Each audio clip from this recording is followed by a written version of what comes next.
धीरे धीरे कपिल भगवान जब 5 वर्ष के हुए, एक दिन कपिल देव भगवान अपने कमरे में बैठे हुए थे। देवहूति महारानी कपिल देव भगवान के कमरे में पहुंची, हाथ जोड़कर निवेदन किया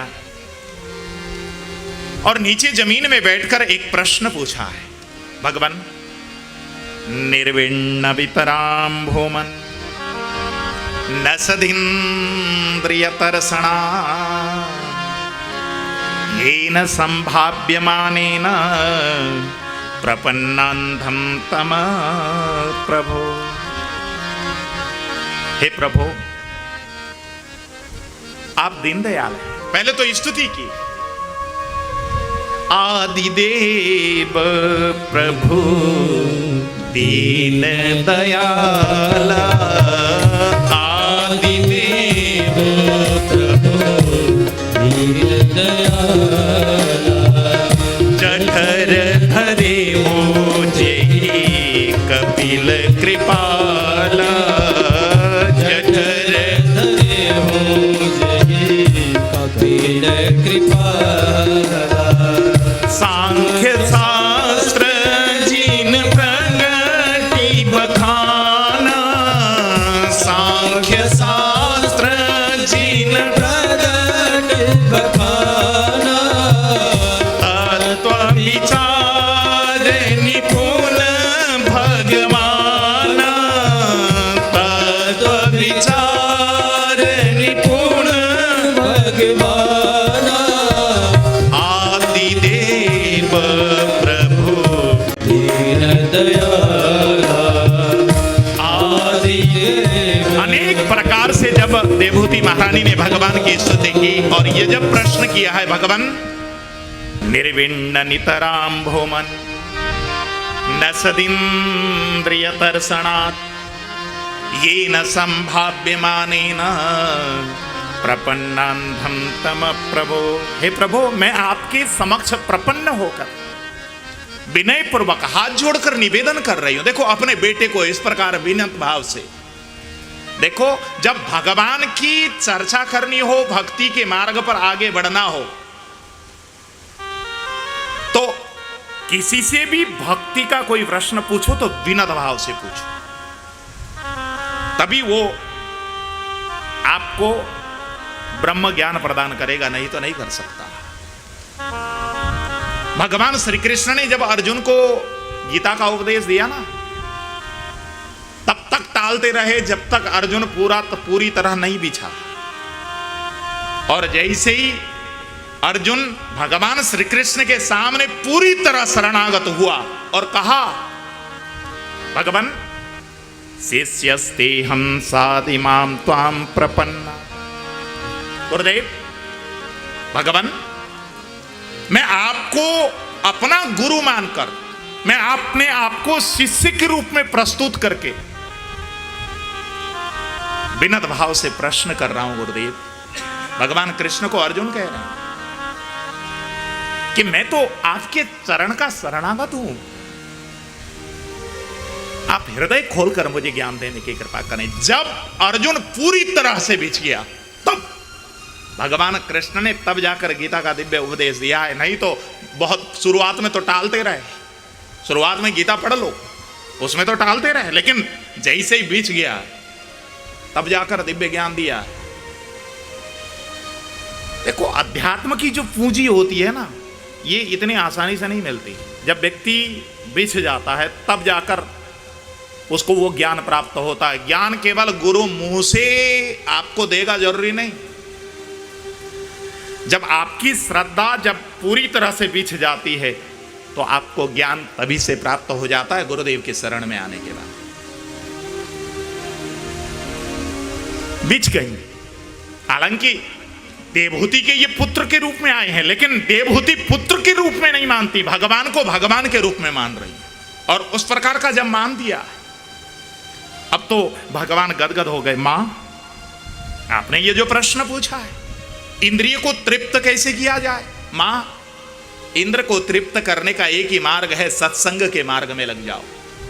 जब तक सत्संग के मार्ग में नहीं लगेंगे तब तक इंद्रिय को निग्रह नहीं किया जा सकता। एक बार क्या हुआ, एक राजा की सवारी कहीं जा रही थी। बहुत सारे राजा के साथ सवारी में घोड़े, रथ, ये सारे के सारे थे, मंत्री, उपमंत्री, ये सारे के सारे मंत्री संतरी, सब बड़ी भीड़ थी। रास्ते में जब राजा जा रहे थे कहीं, तो एक बकरी घास चुग रही थी। राजा ने देखा कि यहाँ तो घास भी नहीं है, ये तिनका ढूंढ ढूंढ कर बेचारी ये कैसे पेट भरेगी बकरी। राजा को दया आ गई। राजा ने मंत्री को कहा, हे मंत्री, इस बकरी को जरा कुछ खाने पीने का प्रबंध करा दो। घोड़ों के लिए जो घास डाला था वो घास ले जाकर थोड़ी सी बकरी को डाल दी गई। इनकी सवारी चली गई। जब शाम को राजा वापस आए तो वो बकरी घास तो खत्म कर चुकी थी जो डाला था, वहीं तिनका ढूंढ ढूंढ करके वो खा रही थी। राजा ने कहा कि इस बकरी का पेट नहीं भरा, इस बेचारी को लेकर चलो जरा राजभवन में, वहीं खिलाएंगे इसको। मंत्री उस बकरी को लेकर राजभवन में आए और राजभवन में आकर एक खूंटी में बांधकर उसके आगे चने डाल दिए, थोड़ी सी घास डाल दी। राजा बीच बीच में आकर उस बकरी को चेक करने लगा। जब चेक करता है तो राजा जब भी आता है उस बकरी का मुंह चलता हुआ देखता है, कुछ ना कुछ खाती रहती है बकरी। राजा ने कहा कि इस बकरी का तो पेट भर नहीं रहा है, क्या बात है। एक दिन हुआ, 2 दिन हुआ, घास डाला जा रहा है, कभी चना डाला जा रहा है, कभी गेहूं डाला जा रहा है, लेकिन बकरी का मुंह बंद नहीं हो रहा है। उसका मुंह चबड़ चबड़ चबड़ चबड़ वो खा ही रही है। राजा ने मंत्री से कहा कि इस बकरी का तो हम पेट नहीं भरा पा रहे हैं, जरा अपने राज्य में डिंडोरा पिटवा दो, जो भी इस बकरी का पेट भर के मेरे सामने लेकर के आएगा उसको मैं पुरस्कृत करूंगा। लेकिन हमारे दरबार से ले जाने के बाद बकरी का यदि पेट नहीं भरा तो जो व्यक्ति ले जाएगा उसको मृत्युदंड भी दूंगा, ये दोनों सुना दो। अब एक व्यक्ति ने हिम्मत करी कि पुरस्कार पाएंगे, मिल जाएगी, चलो इसका ले जा करके मैं पेट भर के ले आता हूं। वो व्यक्ति अपने घर में लेकर के गया और खूब खिलाया, खूब माल खिलाई, रोटी खिलाया, जो चीज घर में था सब कुछ खिला दिया। लेकिन शाम के समय जब राजा के समक्ष लेकर आया, राजन इसका पेट मैंने भर दिया है, अब आप टेस्ट ले सकते हो। जैसे ही राजा ने आकर तनिक सा चने के दाने डाले, बकरी ने जाकर चने खाए, तो राजा बोलने लगा इसका पेट भरा होता तो चने थोड़े ना खाती है, इसको मृत्युदंड दे दो। आदेश दे दी, उसको मृत्युदंड मिल गई।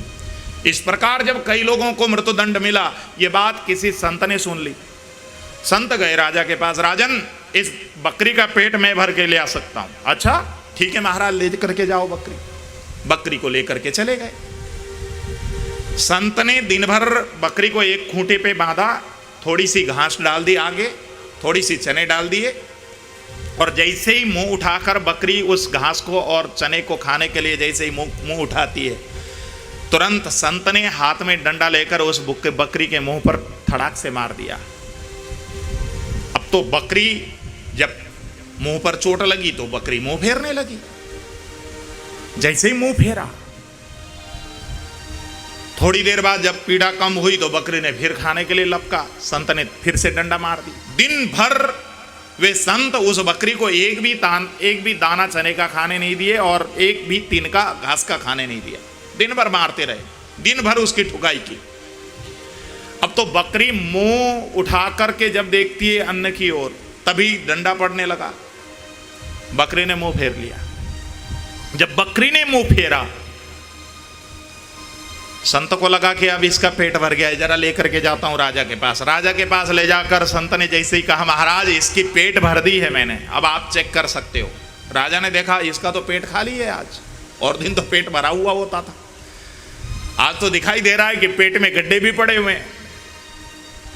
संत बोलने लगे, ना इसका पेट भरा है महाराज, आप चेक कर लो। राजा ने जैसे ही चने के दाने डाले, बकरी ने मुंह उठाया ही था चने की ओर, तुरंत संत ने उधर से डंडा जैसे ही दिखाया, डंडे को देखते ही बकरी ने मुंह फेर लिया। जैसे ही मुंह फेरा, राजा ने उन संत को पुरस्कृत किया और वहां से जैसे ही विदा करने लगे, राजा ने प्रश्न कर लिया, महाराज कैसे पेट भरा, इस बकरी का पेट कैसे भरा। जब प्रश्न किया, संत ने सारी की सारी बात बता दी। महाराज मैंने इसको एक तिनका भी खाने नहीं दिया, मैंने तो केवल और केवल इसको डंडे मारकर इसको इतना भय दिखा दी कि ये मेरे डंडे को देखकर, इसने आपकी ओर देखकर, इसने चने के दाने नहीं खाए और घास के तिनके नहीं खाए महाराज। अपनी मां को समझाते हुए कपिल देव भगवान बोलते हैं कि हे मां, जिस प्रकार बकरी का पेट भरने पर भी वो बकरी का खाने का ये स्वभाव है, उसी प्रकार ये शरीर के हमारे जितने भी इंद्रियां हैं ना, ये इंद्रियां ये तो हर समय लपलपाती रहती हैं। ये जीभ हर समय लपलपाती है स्वादिष्ट खाने के लिए। ये त्वचा कोमल कोमल स्पर्श के लिए लालायित रहती है। ये कान भीनी भीनी संगीत के लिए लालायित रहती है। ये नासिका सुगंध सूंघने के लिए, कहीं से सुगंध आ रही हो आदमी तुरंत आनंद में वो, ये जितने भी शरीर के जितने भी इंद्रिय हैं, ये इंद्रिय हमारे को अपनी बस में खींचने के लिए अपने बस में कर लेते हैं। इन इंद्रियों को निग्रह करने का आपने जो प्रश्न पूछा है, इनको तो केवल सत्संग में जाकर जब विवेक का डंडा से प्रहार किया जाता है ना, तभी ये इंद्रियों को निग्रह किया जा सकता है, और कोई तरीका नहीं। सत्संग की यहां पर महिमा बताई। सत्संग की यही महिमा है कि इन सारी की सारी इंद्रियों को निग्रह किया जा सकता है। हाँ, एक ही तरीका है, और कोई तरीका नहीं। बिनु सत्संग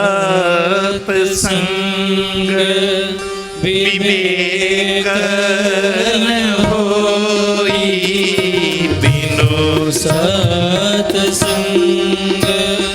विवेक न होई, राम कृपा बिनु सुलभ न सोई, राम कृपा बिनु सुलभ न सोई। हे मां, ये सत्संग में जाकर ही इन शरीर के इंद्रियों को निग्रह किया जा सकता है, विवेक रूपी डंडे को प्रयोग करके।